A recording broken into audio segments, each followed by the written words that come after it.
Bonjour, aujourd'hui Manchu va nous présenter un original qu'il a réalisé. Il faut savoir que Manchu comme a réalisé, je crois, un peu plus de 500 couvertures de romans de science-fiction.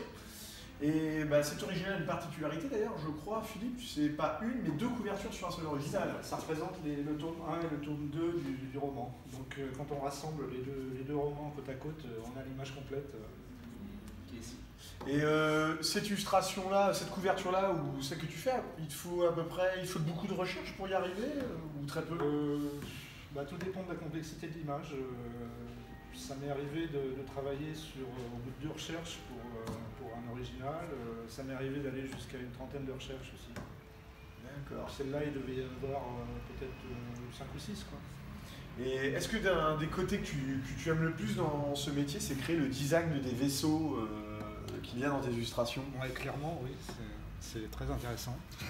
Et j'imagine, vu ton sens de la perfection, c'est que j'imagine chaque véhicule, tu les crées comme s'ils pouvaient vraiment voler dans le ciel ou dans l'espace, quoi. J'essaye de comprendre un peu comment il pourrait fonctionner et de ne pas mettre certains, comme la propulsion au milieu, enfin bon, essayer de garder une certaine logique dans la technologie.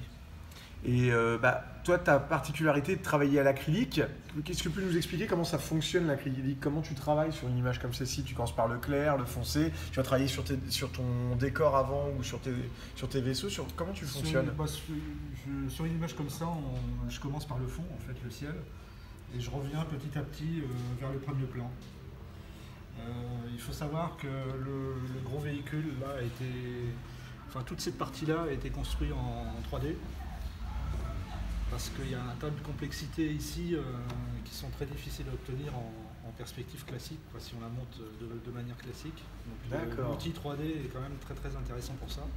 Surtout qu'après on peut placer les ombres comme on veut.